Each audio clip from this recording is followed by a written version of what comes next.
Once someone starts calling you a dog, if you don't know, within a few minutes you start backing. In such a case, is there a structure? You know the job before you took the job. Would you say the House committee made a mistake? That website is hacked, and you post something and you find something else. The last election, Peter Obi went to court. Even with all the evidence he took, the Form ECHA, there was nothing. He couldn't get the case in his favor. You see, the major case Peter Obi went for was on qualification of Mr. President. Is he trying to say that the whole result in Nigeria went wrong? When he won in Lagos, there was no problem there. Honorable Prince Bayo Balogun, thank you for having us in the office today. Thank you for having me. All right, great. So you are the House Committee Chair on Electoral Matters, and we all know what came about the Electoral Act, particularly Clause 60, whereas there are many other clauses there that many people have not touched on. Now, from the onset, December, was it 23rd, the House Committee passed the bill. From their end, and they allowed real-time transmission. Many were excited with that. The Senate comes, says there has to be a clause. Now, the harmonization came up and the clause was included. Let's start from your end as House Committee Chair. Would you say the House Committee made a mistake by not introducing a clause into that act? You don't make mistake in law. You might not have adequate information, and that's why laws are never cast in stone, and that's why you continue to amend based on involving information. And we had a joint sitting throughout the process that accumulated to the presentation of the bill. So both houses, so it was a joint committee that worked together. So we presented the same thing on the two houses, on the floor of the two houses. And when we passed that in December, before we went for the Christmas break, we passed it as presented. But in February, when the Senate was about to pass, yes, some information, we'll be having some information and about some, in politics, people tend to twist facts and create a situation that can lead to chaos. Especially now that we are in a situation where the performance of Mr. President is even sending every other party packing, and everybody is jumping ship and joining the APC. So the few people remaining in some of these other parties believe the only thing they can do is to create crisis and make APC look bad. First, they said they were trying to create a one-party state. Secondly, we want to create an opportunity for rigging. And so when they are not trying to make real time look like you are going to be seeing the result on the dashboard somewhere, like you are watching CNN, and then we said to ourselves, what we should not allow in this coming election is a kind of a litigation that will be that will be initiated by the opposition and try to discredit the election. So what is real-time transmission of result of a PDF, not a visual? You are not doing a live broadcast. I'm sending you a message, email. Can you talk about email being real-time? Because I send it to you. It is when it's able to get to you. What I can do is to send it at a particular time. You can say, yes, send immediately. And all polling units will not collate the same minute. They will not finish their collation the same minute. So it is when you send, I think you have actually satisfied the word real time, as it may be. But it depends on when you open your mail, because where it goes is a portal. It's INEC portal. It's not a screen. So you have to go into INEC portal, like you are going to an email address, and then see the picture there.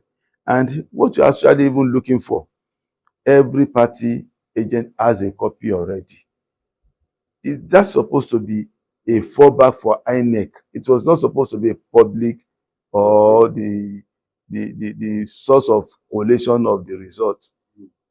So, but when you are trying to make an issue out of it, then we have to think about, let's put a proviso, because you cannot guarantee what they are calling real time. So instead of them now going to court and say that, oh, it was 6 o'clock that they concluded the election in a place, but it was 3 a.m. the following day before the results started coming in. So that they violated the section 63.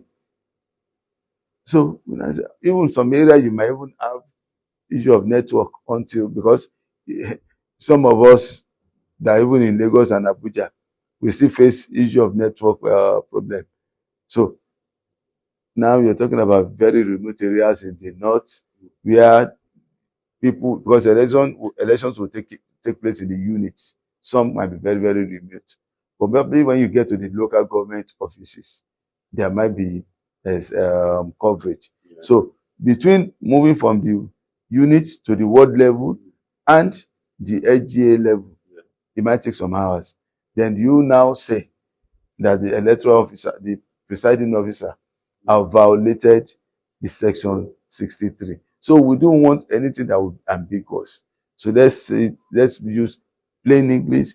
Let's make opportunity for any eventuality, and that leads also to the section 28 that was also amended along in the last presentation we made.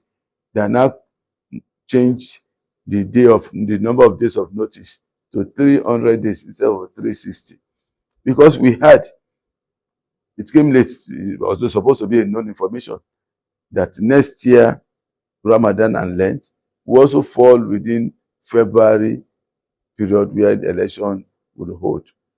So as a responsible parliament, you don't just fold your hands, you give INEC an opportunity in case it might not be necessary.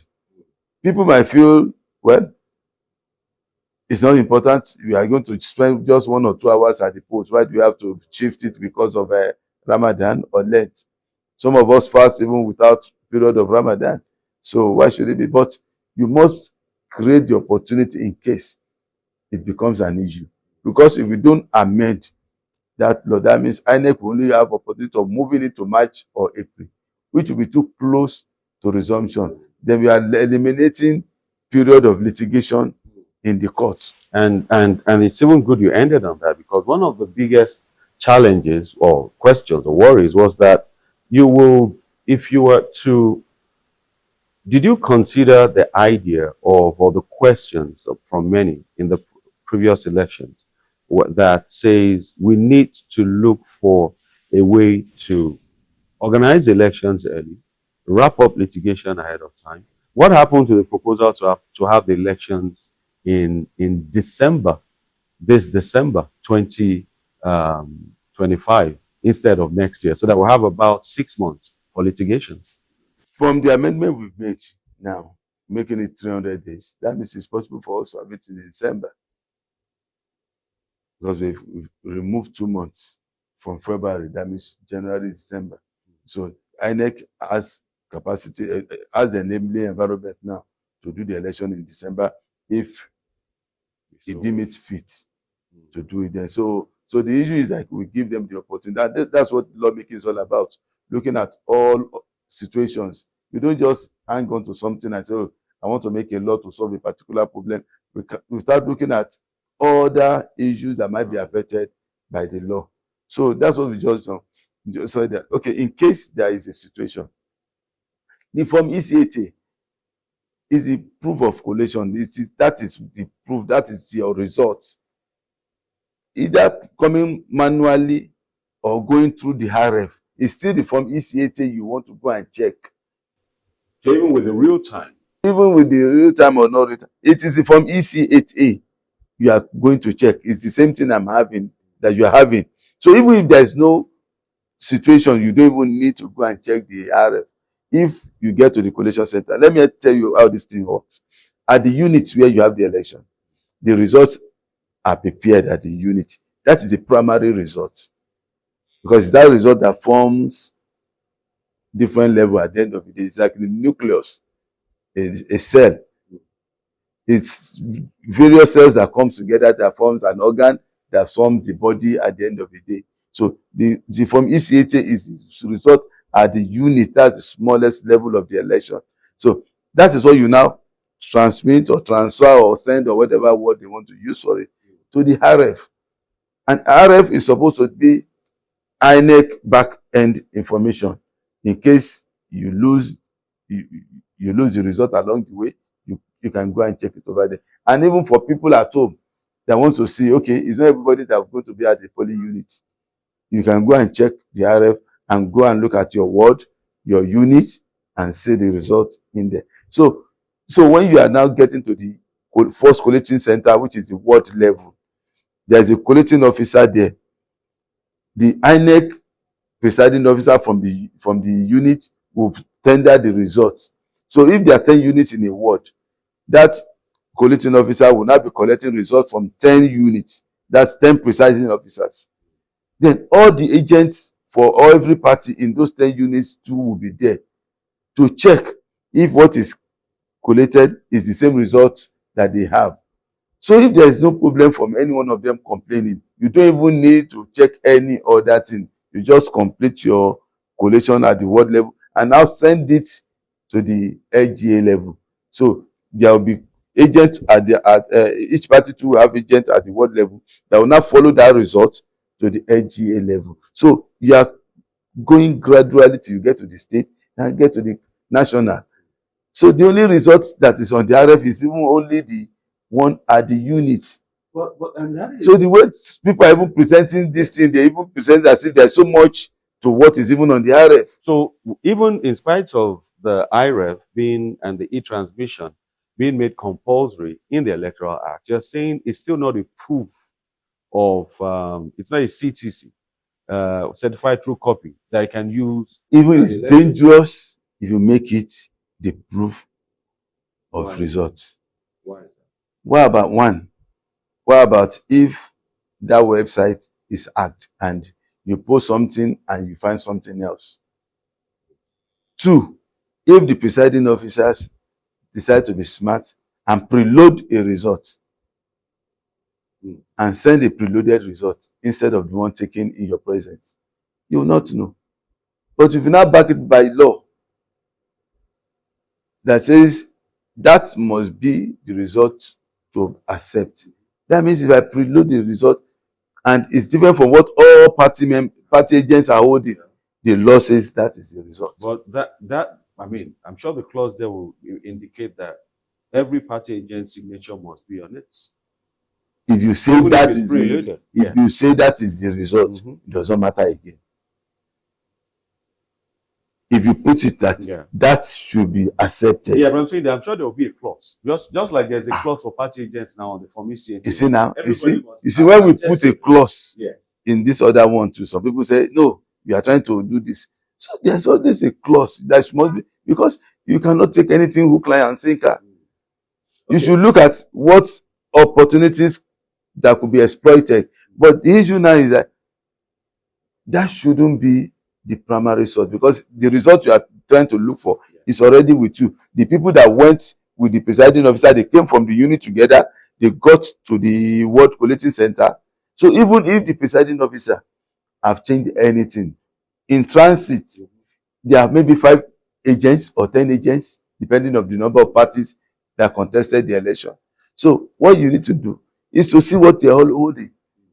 If 5 parties are saying this is our result at the same thing, and one party is saying his own is different. But okay, the question is, I don't know if the National Assembly or the House of Rep in this case understands Nigerians. Nigerians are saying that we understand this process you explained. You sign from the unit, you go to the ward, to the local government, the state, and in the case of presidency, it gets to the collation center in Abuja. But Nigerians are saying that a lot of abracadabra appears to happen along the way. That there have been cases where the results that were attested to at the polling units, what is registered at the ward is different. And by the time they raise an issue, they are told to go to court, that there's nothing they can do about it. That is, you see, IREV is not a solution to that. So That is what I'm saying. Yes, You have to look at the agree with you. problem first. Now Yes. I'm asking you now. You have 5 parties with their results, Yes. and one party own is now different. Then when you get to court, that means that's why when you make from ECATA the proof, that means they will check every result.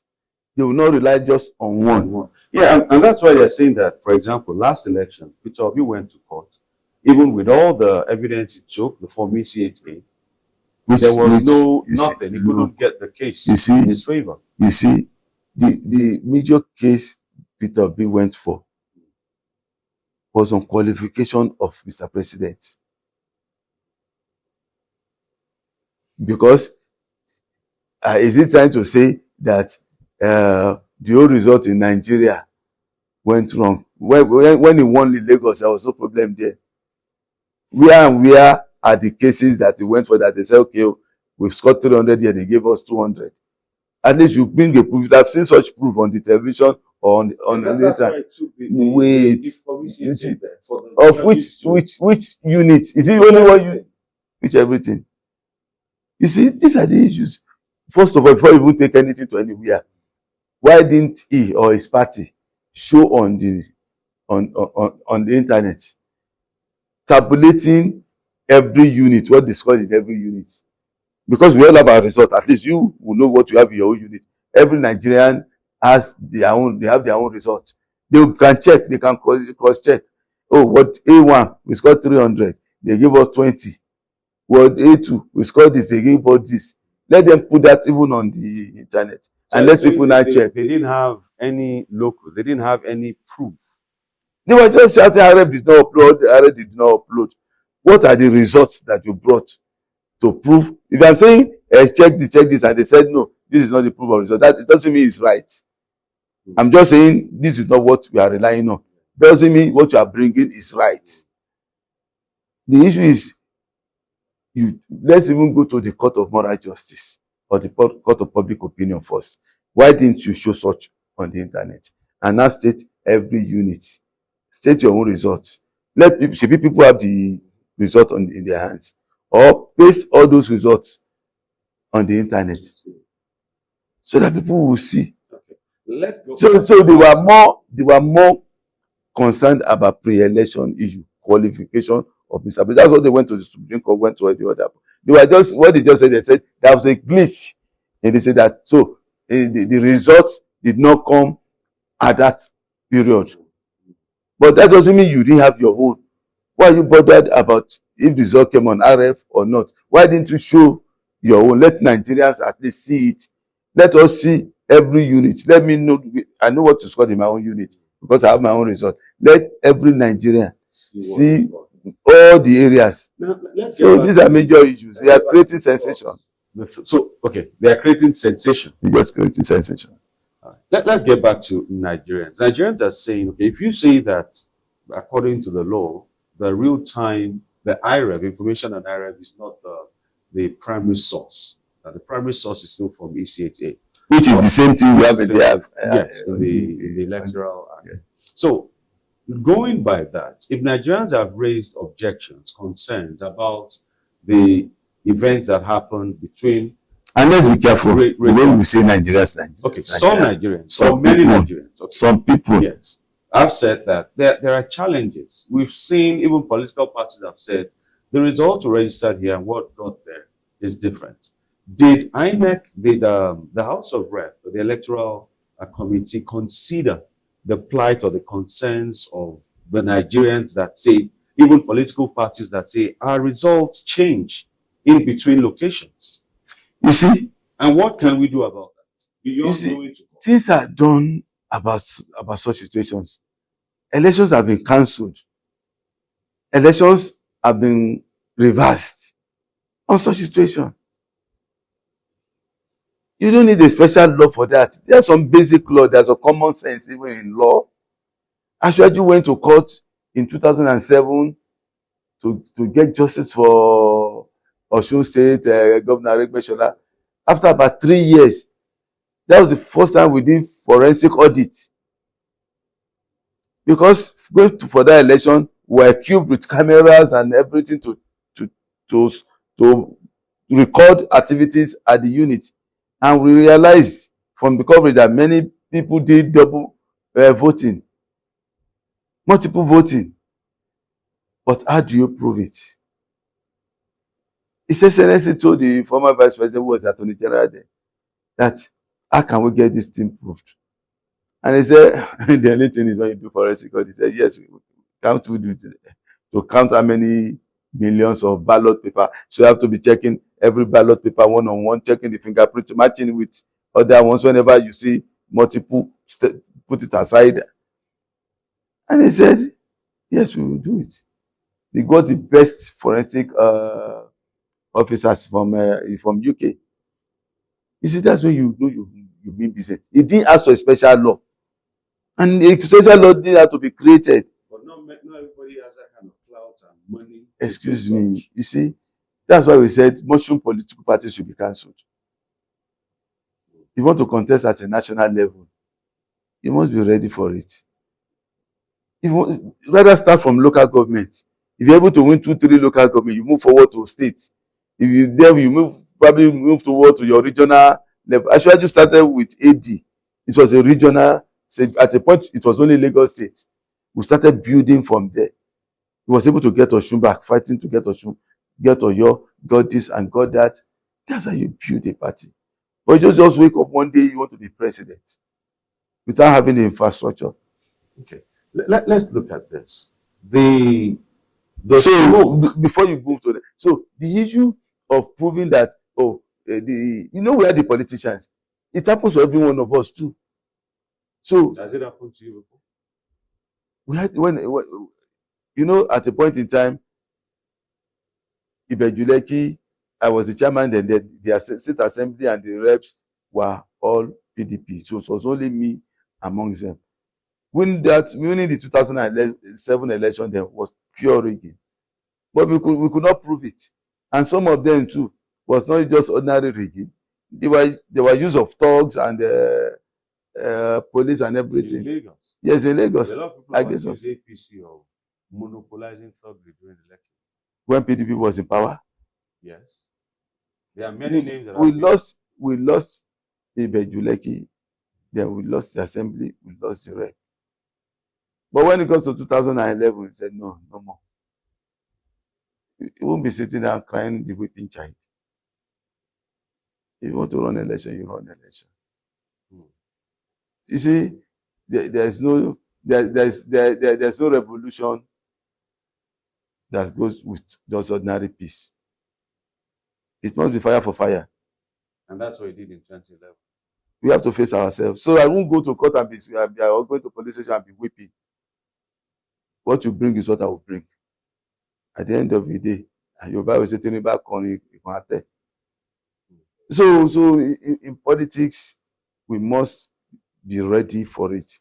You don't think, like I said, you say, power is never served a la carte. Nobody is going to say, come and take. No ruling party will say, come and carry my leg. I'm going to fall down for you to win me. So they are going to do everything possible, but you must also be ready. All right. So when you look at the concerns of many Nigerians post 2023 elections, a lot of Nigerians have lost confidence in the idea of our elections, in the process of the elections, in the institution called INEC. A lot of Nigerians have also lost confidence in the National Assembly, saying they are not making laws for us. In this law, this amended, the Repeal and Amendment Act, Electoral Act, did you address the concerns of Nigeria, the doubts of Nigerians in that law? Because that will affect 2027 election, both turnout and participation in general. You see, as long as you continue to say Nigerians. That's why many Nigerians. Which survey? What's the size of your survey? We interact with Nigerians on a daily basis on radio stations. How many people call on your station? And we hear, and what they share are not just their plight. And the people, most of the time, you see? So are you saying many Nigerians are not? Because a million is many Nigerians. 2 million is many Nigerians. Look, you see, let me tell you something. The voice of the opposition might be loud, but doesn't mean they have the number. That happened during the last session that we had, when the opposition started shouting us down, and they were making so much noise. And he got to a stage, he said, look, wait a minute, these people don't have the number. They were just shouting, but just because we want to be decent. Let's go for a division. APC on this way. If you want to be opposition, go to the other way. Then we saw the number. Then we now say, oh yeah, Mr. Speaker, start all over again. Chairman of the sitting. Then it started with the sections 1, 2, 3, and we started carried. Then we started hearing our voice. He got to the stage, he got frustrated, and when they went out, they were just about 20 or 20 something. But at first, because we were trying to be gentlemen, but the 20 could be so noisy sometimes, and you think they have the number. So, and that comes back to so the question I asked. So most of the time, most of the people that comes to the radio, go to the TV. But they are still Nigerians. Yes. Yes. So yes. Now, sometimes, like I said to people, sometimes be careful what to wish for. What these people are saying is a disaster. No, I understand. IREV the main. No, I understand. You've addressed that, but I'm saying the concerns. Which other one? They are concerned about how the 2023 election went. They've lost hope.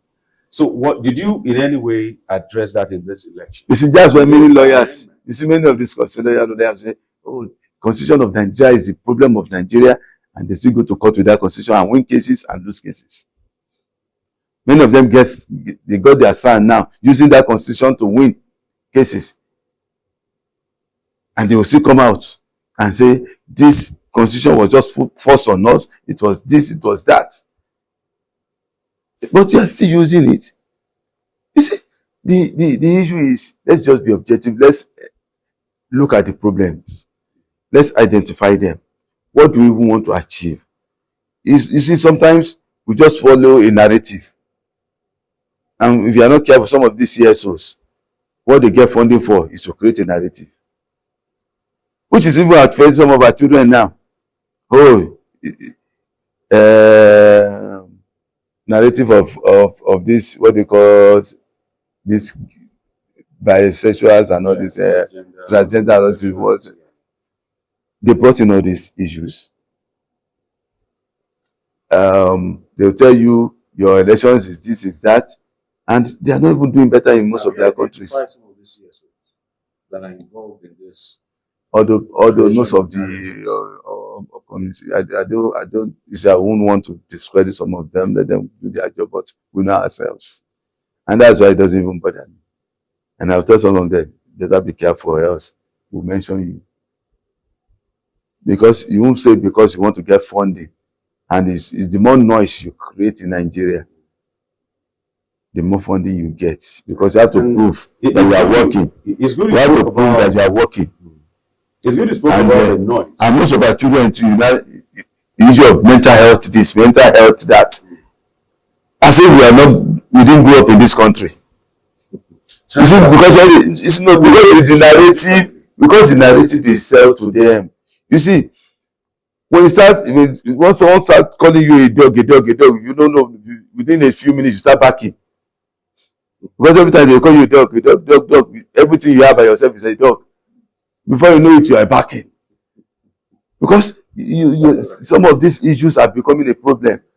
And you see some of our children, because they want to trend on the internet, they do so many things, and they want to also say, yes, I understand what they're saying. We say, someone will say, I have mental health. What do you know that is called mental health, for God's sake? Then they want to create a situation for themselves so that they can say. But anyway, let's not get into it. No, that's what I'm saying. You see, most of these things are narratives that we are selling to ourselves. Looking at these narratives, whether they are right or they are wrong, they've created an image about Nigeria amongst particularly our global partners. And which we all owe the country to correct. Yeah. So what can we do, and what has the House of Rep done Okay, to engage and make sure that the image of Nigeria being a lawless country, a country where elections are rigged, is corrected? Probably you are one of the CSO now.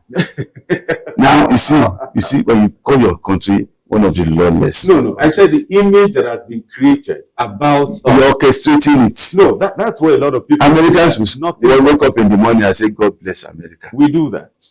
So the day we start saying, "God bless Nigeria," I think we are going to get closer. You know what, now let's look at let's take it from people. Let me now tell you. Let's look at the evolution of election in Nigeria from the days of Fedeco.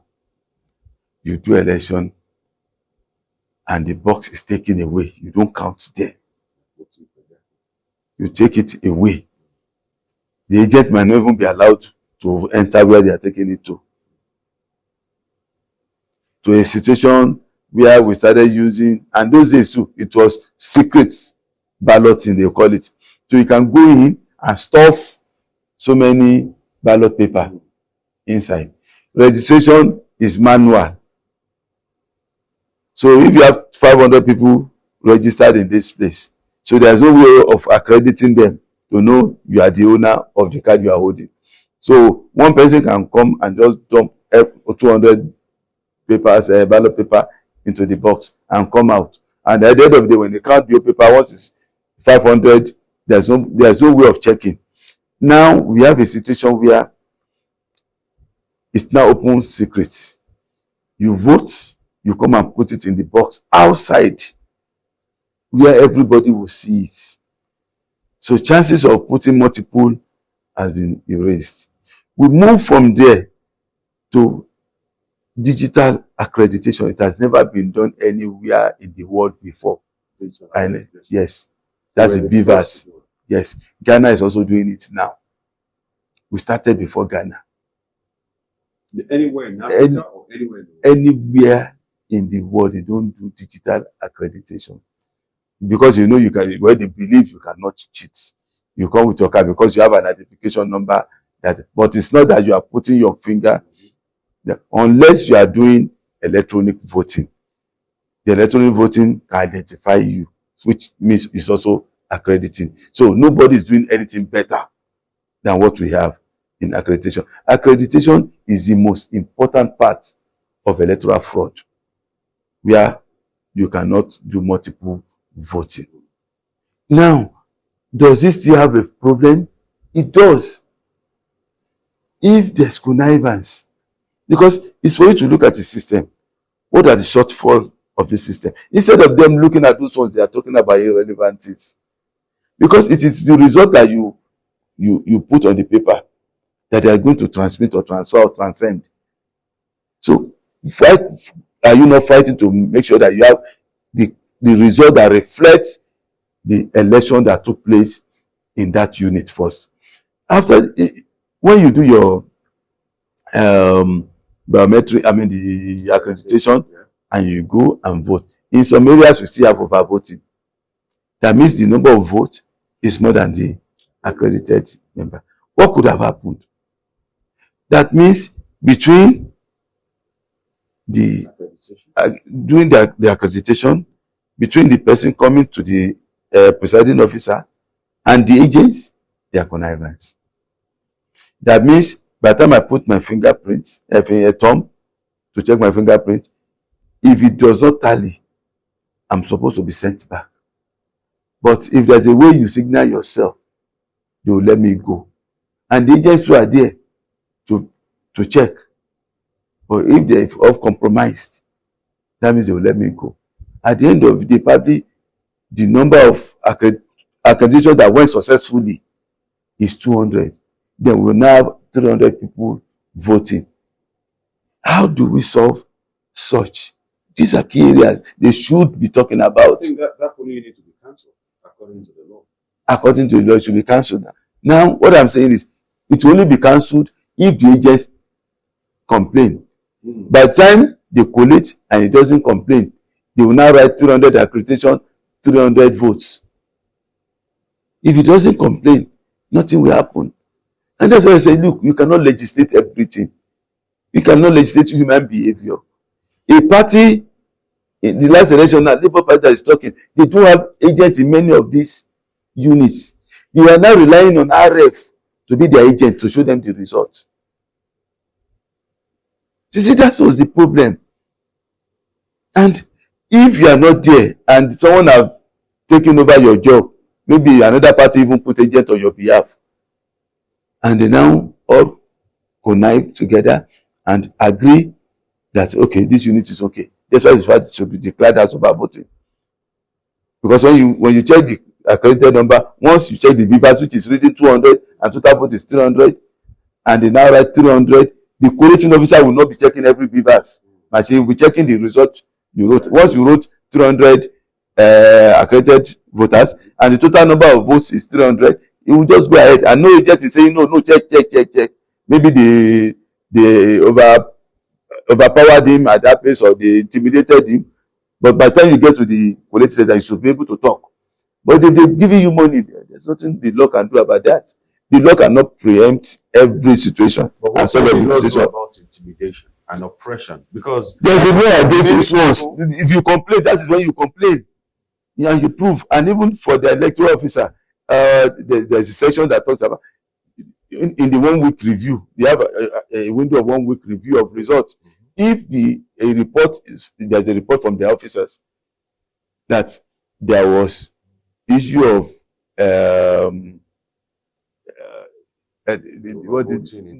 intimidation, and was able to prove it, that was imitated, that was what he even signed the result. Even after signing the result, that was under duress, that he signed under duress, the such result is supposed to be reviewed. I know that exists, but I'm saying, what about a case where the agent, in this case, is still scared? He has never experienced such, and as a result, is not able to report. Is there no way we can eliminate? Is that an agent then?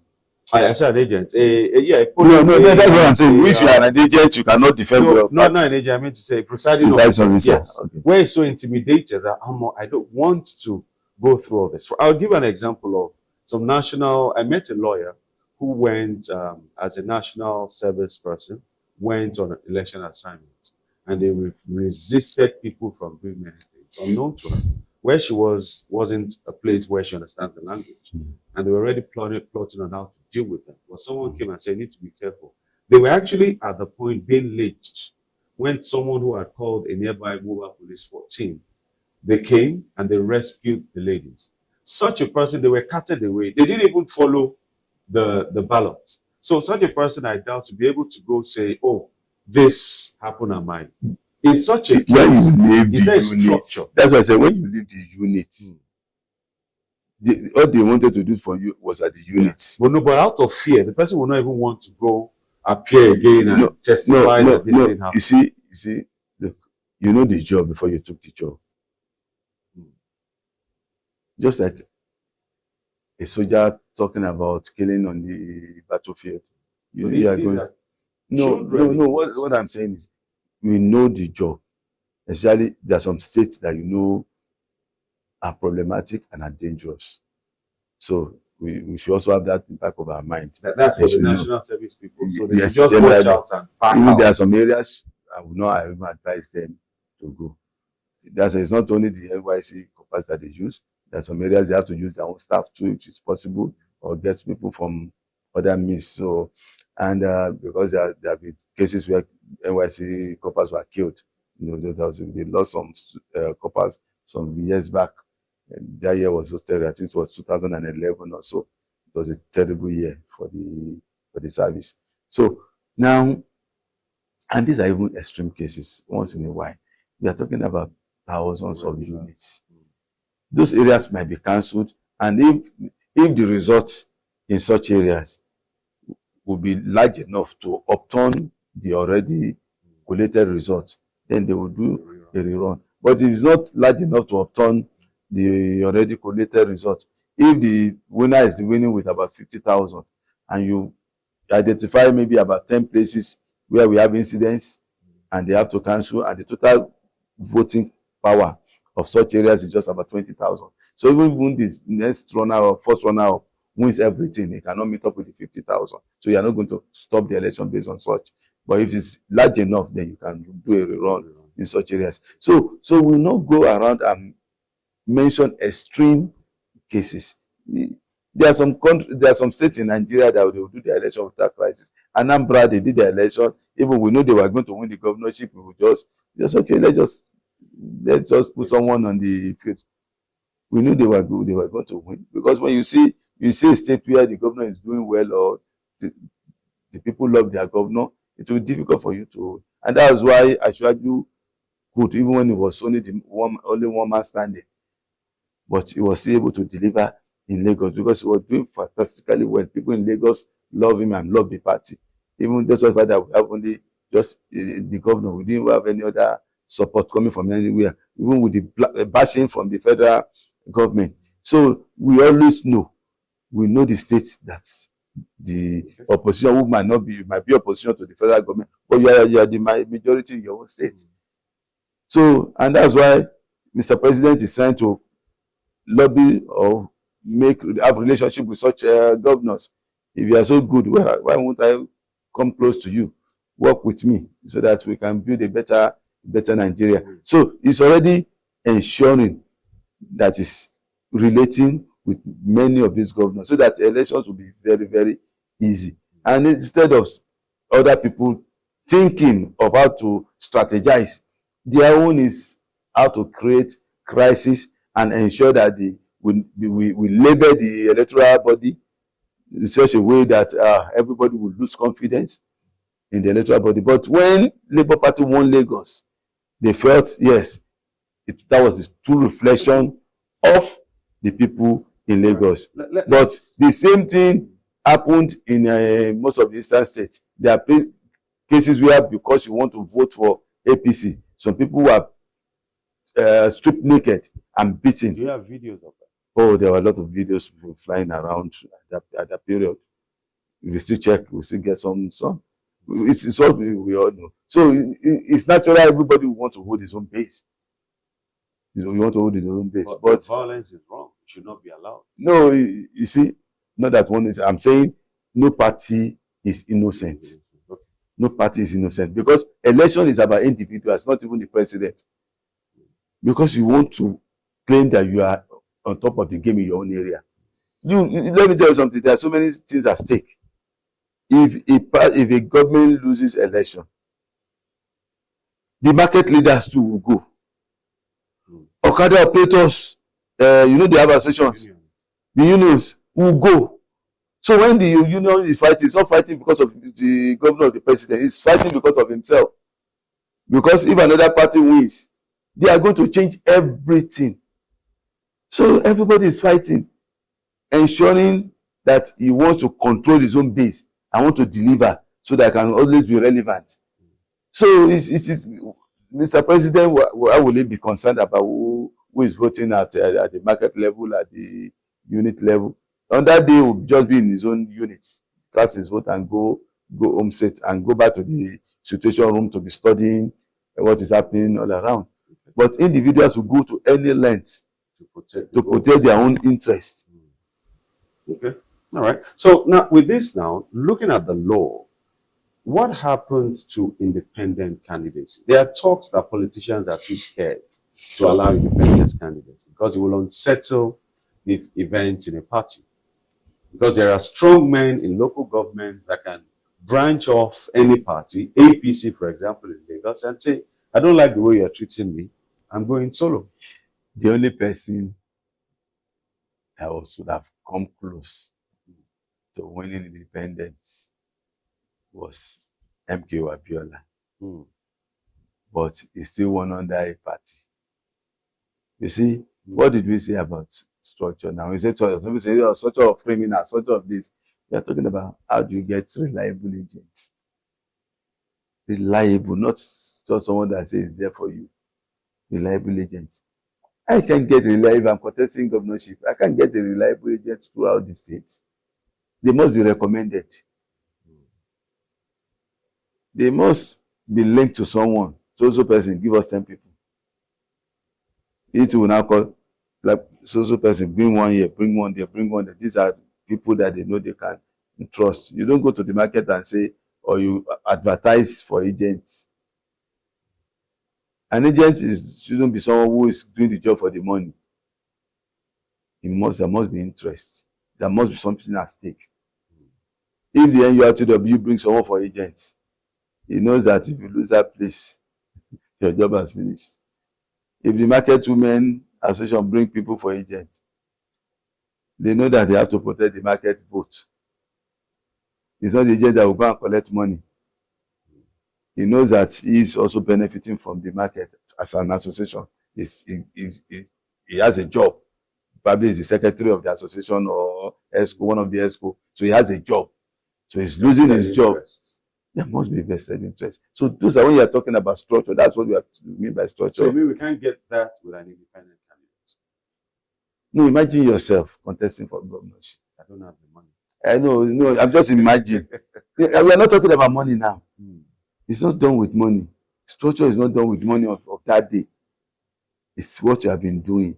About time. If you want to do it, yes, you have been in this business, the media.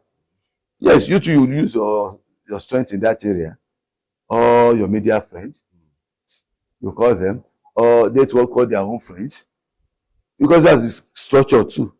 When Obi went to Labour, they used the structure of the Labour organization, which to me was wrong, because you cannot be saying this is Labour, as in Labour union, now turning yourself and working like a political party. That means you can destabilize, which they did. They caused the unrest in the universities at that period. They ensured that what's the organization of the lecturers, ASU did not agree with the federal government because they wanted crisis, because they have a candidate. So they will not want peace. But it's known that Labour Party is largely influenced by the NLC and the TUC. You see, they must separate Labour Party as a party and the union itself, because you have a vested interest. It's another bill that, well, has been on the floor of the House for a while, and I'm asking you this because it aligns partly with elections, and that is affirmative action for women, designated seats for women in the National Assembly. Why is it taking so long for that to come to fruition? No, the whole of the constitutional amendment, I don't know what's holding them, and maybe they've not had enough consultation. We ought to have done it before we went for break in December, just along with the Electoral Act, and we just hope they move fast, because in the constitutional amendment we still have some areas that got to do with the litigation, because what we are planning is to conclude all litigations before swearing in. And Section 285 is one that deals with it. Is in the Constitution, it's not the Electoral Act. So we must ensure, and I think one of the proposals is to make the presidential litigation just Supreme Court, and just going to be maybe about just about 2 months, and so that we want to make sure that everything is concluded before the swearing in. So I believe later we'll resume plenary. They should start up. And again, to win the gender bill is forfeit, which is 80% of the total number of members who will be required. So that's a major challenge. I believe they realize that later, and they feel they have to do more consultation. Getting 80% members seated alone is a problem, because people will go for oversight. Some are even international, and some are doing community work here and there. So because our job is not just about sitting on the floor of the House, a lot of people are doing so many things at the time. So getting 80% seated is not easy, talk less of 80% now voting in favor of the bill. So they have to do a lot of work to make sure that everything's perfect before they go ahead. All right. But my question on international, I didn't really address what we are doing to collaborate with the international community, and also to get to prove to them that what has been said about us is not who we are. But I'm sure we'll add one more to that as well. Yeah, go ahead. Well, actually, it begins with every one of us, because no matter what narrative is being said by the international world, well, they must try to discredit the smaller countries to say be the big brother. But it is left for us to let them know that no, we are who we are and we are not what you want us to be. And you see what happened during the statement by the president of America, declaring Nigeria as a country of particular concern. But you saw the way Mr. President handled the whole issue, and he was able to turn around the whole situation to extend that the First Lady was even recognized by the American president in a program. So this shows that no matter what you call you, if you use your work capacity well, and use all the people around you well, then they will be able to turn things around. I think there was a set of lobbyists they put to play who are able to convince the president and the American people. There was a lot of debate during that period when legislators in America spent hours debating of Nigeria issues. And you have to bring in people with deep knowledge who have been in Nigeria, who have seen so many things, who have good records to present. So in America, lobbying is a profession, and I think that's one of the things we should do in Nigeria too. People, there's no way, instead of criticizing, legalize it, because people say lobbying already happens across board in government. No, you see, even in Nigeria, when you do lobbying, they believe it's a crime. They believe you are influencing or you are manipulating. That is the game. That is the game. The legislators are there, and you bring your bill to them, you explain, you're able to convince them so that they can go on your behalf. And that's why we are legislators. We are not to initiate every bill. We are not experts in every area. So you are the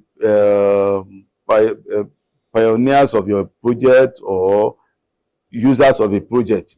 Will see the flaws in any project, and then you now feel, okay, this law is not too well crafted, then please help us amend this. If someone in tobacco business could come and say, reduce the level of nicotine or increase the level of nicotine by just 0.1, that alone can increase their own market and makes billions for them.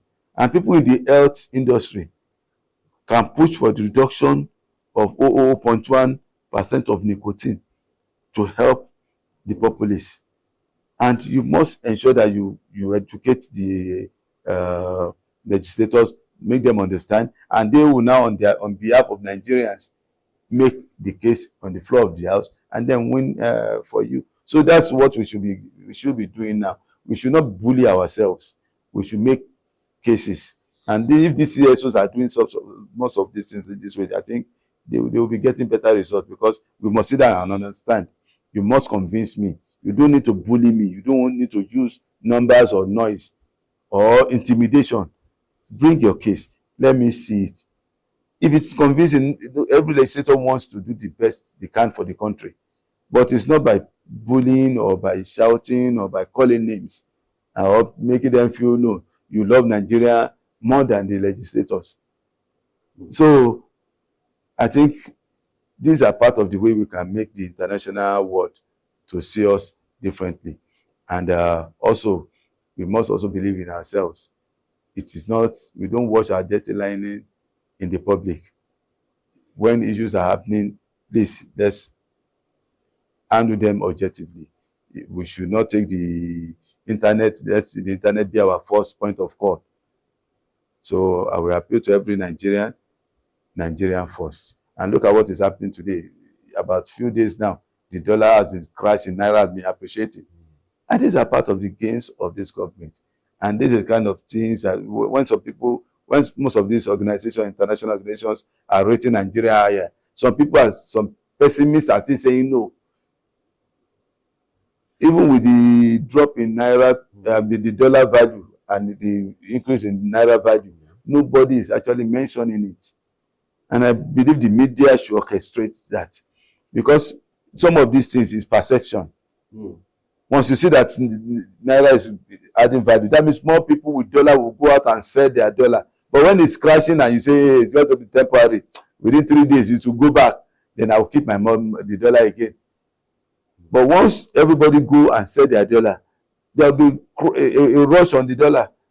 Then at the end of the day, naira will appreciate. It's all about perception.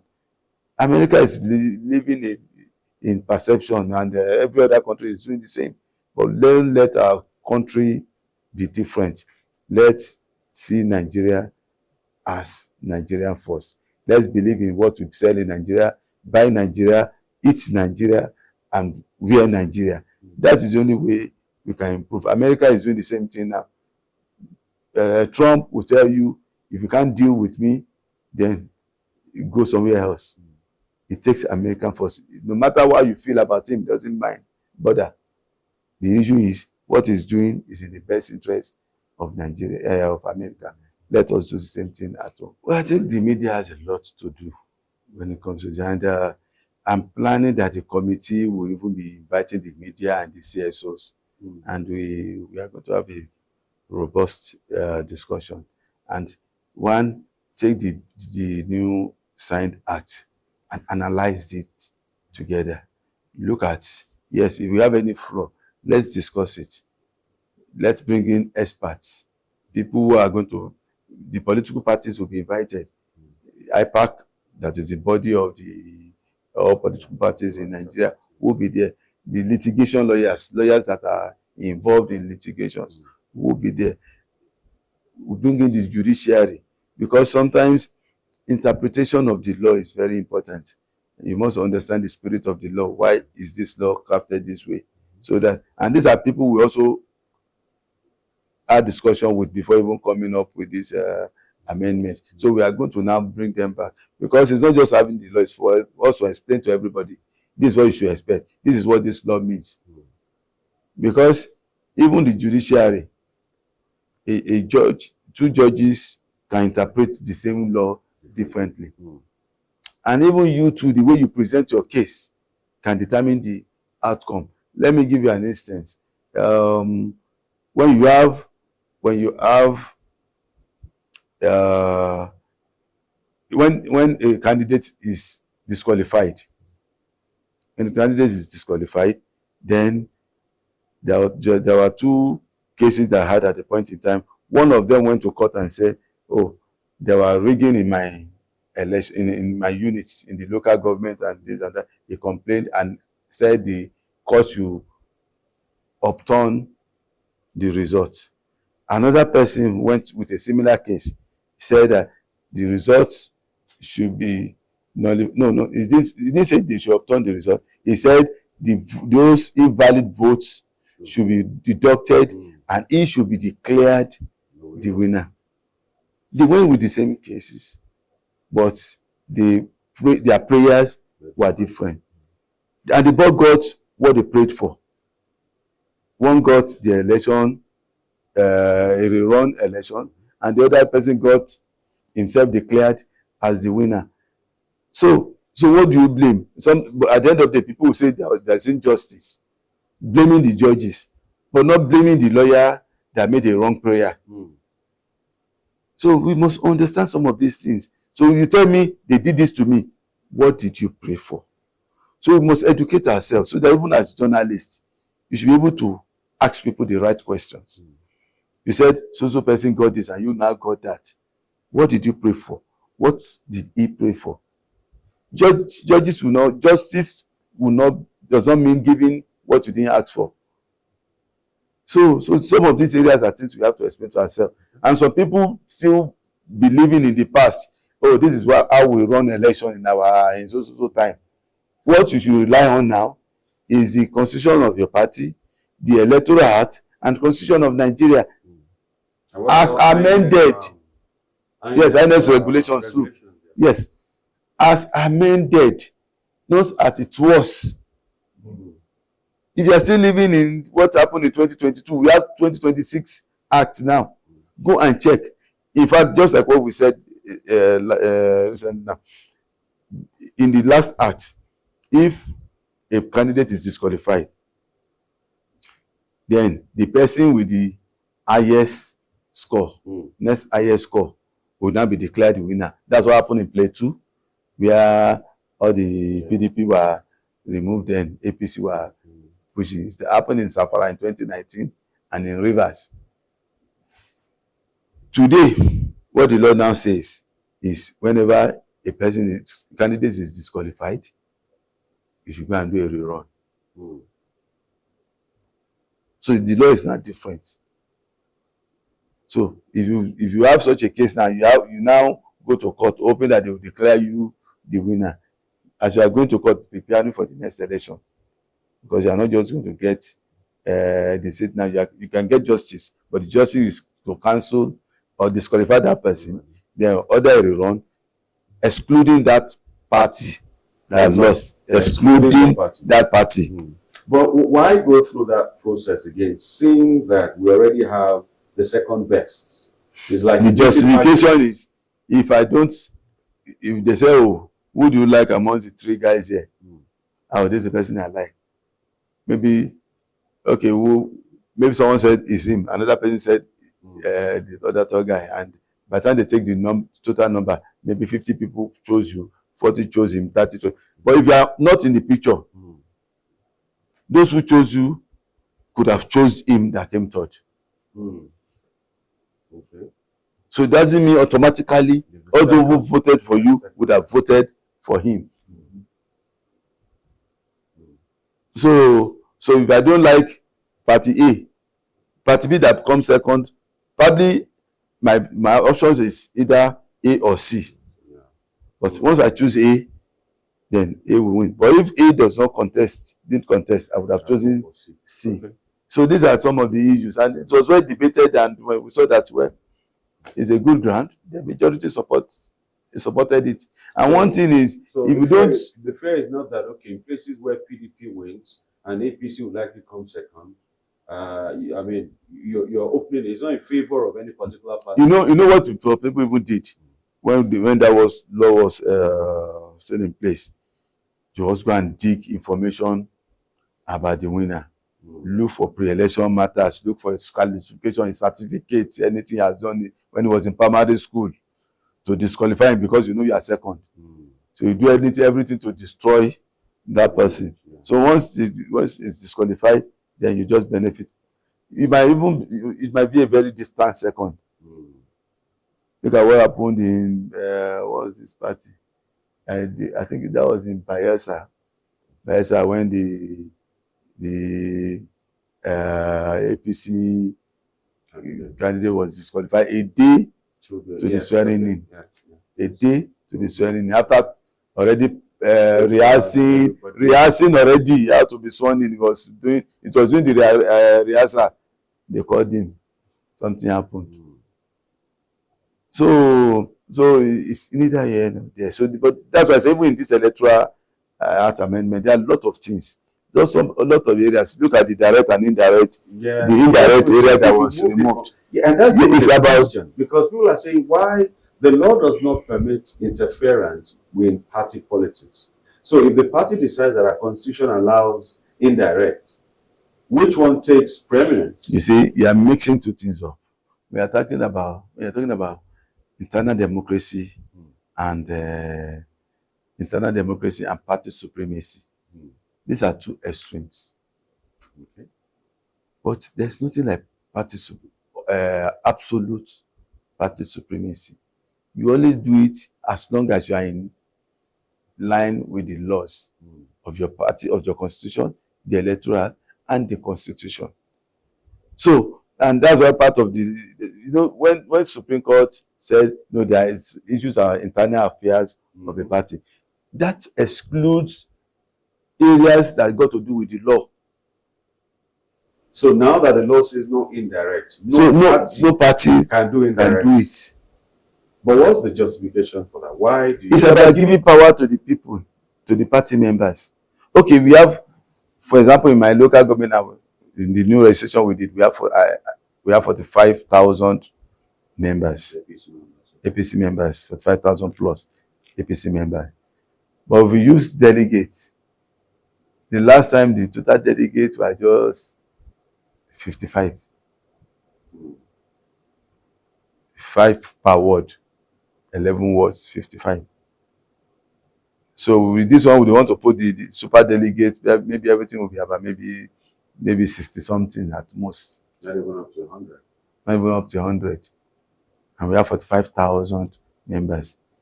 Would the outcome of those two options be the same? Are they likely to be the same? So, and some people believe some powerful people can easily hijack the delegates. But it's not very easy for you to take. Look at some local government with about over 100,000 registered voters. We are doing away with the delegates.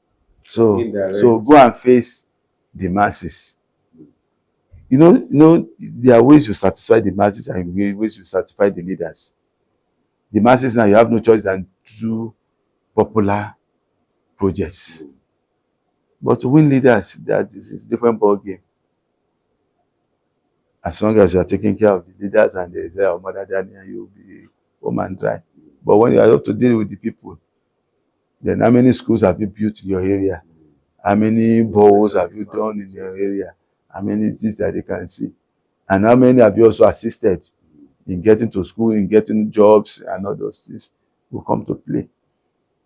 Well, that does not mean one is foolproof, one is perfect, but at least it involves more people to judge you now than just few individuals. So there are many other amendments that got to affect some of these issues that have all been fixated on the real time, and which is taking away all the gains from and it's better now. We should start looking into them. And one major one before we go. Registration now. Political party registration, membership registration, is now compulsory that you submit your party register a month before the primaries. A month before? A month. I think it was reduced to 21 days during the consideration. Okay. 21 days before the primaries. The register must have your name number. The register must have your name number. That's what, yes. So we don't want a situation where you are in party A and you're also in party B. So does that mean INEC will need to verify everybody in the party? Yes. So you have to submit a digital form and the hard copy. So they can easily run them. Since your name number will be there, they can run all the name numbers to check for multiple registration. So in a situation where you have 2,000 people in the community, PDP did their primaries, total number was about 1,008. APC did their primaries, total number was about 1,000 something. Labour did their primaries, about 1,000 something. Everybody won 1,000 something, and the total number of people in that area is just 2,000. So what does INEC do at that point? No, there was no law telling you to do anything. Who do they give the? No, it's their internal party. No, such a person will be disqualified. You'll be removed from all the list. So that means if you cannot and again, if your name is not on the list before submission, you cannot vote and cannot contest at the primaries. Unlike before in 2022, it was there that you should submit your list, but consequences were not listed. But now we've had consequences. If there are consequences in the last election, we wouldn't have been able to move from PDP to Labour Party in a week to the primaries. So now, if you have not submitted your list 21 days to primaries, you cannot contest in any election. Your party, that party will not be able to contest in any election. If your name is not on that register, you cannot contest primaries in that party. So for clarity, if you join a party less than 21 days and they failed you, you are not the one that is disqualified. It's the party that is disqualified. If your party did not submit their register, submit the register, right? A register, that means you do have members. And you are not contested. So your party cannot contest. That party cannot contest any in that election. Right. That means you don't have members. But if your name is not on that register before they submitted, you cannot contest under that party. So for people to wait till that minute, jumping from one party to another, and now maybe you feel you have lost primaries in party A, you now jump to party B, it will, because they submitted register already. You cannot exit or enter another one. And did you in this constitution, this new law, did you give a uniform period, like maybe the same period for primaries, or I could do my primaries a month before the other person does? The INEC timetable says May 20th to June 19th for their primaries, and they gave them between April 19 to May 20 to submit their register. About the same day Register. Because it depends on when you want to do your primaries. That determines the last day for you to submit your register.